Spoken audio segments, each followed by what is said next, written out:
Once again, the Epstein files, the Epstein saga refuses to stay buried. And just 5 minutes ago, congressional Democrats in Washington have just released another tranche of documents from the late financier's estate.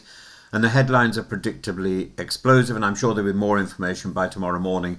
But this is literally the last 5 minutes. The world's richest man, Elon Musk, and Britain's Prince Andrew both appear in these files. Before the conspiracy mill begins to grind, it's important to know what these papers actually say and what they do not say. This third batch of records given to the House Oversight and Government Reform Committee includes phone message logs, daily schedules, flight manifests, and partial financial ledgers. One schedule entry on 6th of December 2014 reads, "Reminder, Elon Musk to Ireland, December the 6th. Is this still happening?" A note apparently reminding Epstein's staff to confirm whether Musk would visit his private island, Little St. James. A May 2000 flight manifest lists Prince Andrew travelling with Epstein and Ghislaine Maxwell from New Jersey to West Palm Beach, Florida. There's also references to planned meetings with Peter Thiel, Steve Bannon, and a tentative breakfast with Bill Gates in late 2014. Crucially, the inclusion of a name is not evidence of criminality or even of attendance. It shows contact, invitations, logistics, nothing more. But Musk and Andrew have previously denied wrongdoing. Musk has said he refused Epstein's invitation. Andrew has long rejected allegations of sexual misconduct. Even so, these files underscore something disturbing. Jeffrey Epstein was embedded in elite networks years after his 2008 sex offense plea deal. His social calendar still included billionaires, royals, venture capitalists, and political operatives.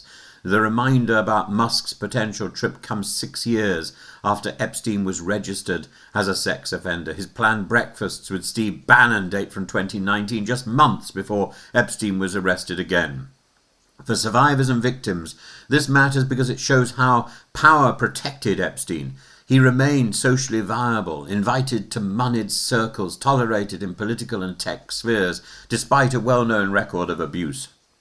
The release itself is political. Democrats on the Oversight Committee want all the Epstein material public, arguing that sunlight is necessary to expose complicity and to bring justice to victims. They've urged Attorney General Pam Bondi to release the full cash. Republicans call this old news and accuse Democrats of selective disclosure to embarrass Trump allies. It is, in part, a battle over transparency versus damage control. Elon Musk's name is especially charged because of his public feud with Trump.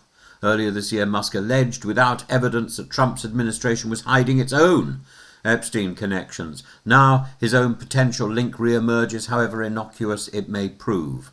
For the British monarchy, the new manifest is another blow to a man who has already lost public trust. It just never ends, does it? Prince Andrew has settled a civil lawsuit with Virginia Giuffre while denying wrongdoing, stepped back from royal duties and lives under a cloud of suspicion. Any fresh documentary tie, even an old flight list, reopens the wound for Buckingham Palace and a public weary of half-answers. If there's a single thread running through these revelations, it is that status shields scrutiny. Epstein cultivated influence with those who had wealth, political reach, or cultural capital. Invitations were accepted, meetings penciled in, flights taken. Long after his crimes were known, each new document forces us to confront how easily power forgives what it ought to shun. We don't yet know whether Elon Musk ever set foot on Little St. James. We know Prince Andrew did fly with Epstein 2 decades ago. Neither fact alone proves guilt. But the moral stain here is not simply criminal, it's about judgment, complicity, and a culture that allowed a convicted predator to keep orbiting the highest tiers of society. As more files emerge, expect fierce political combat and a fresh round of royal embarrassment. But behind the headlines is a quieter truth. The survivors were right when they said Epstein's power came from those who chose to keep his company.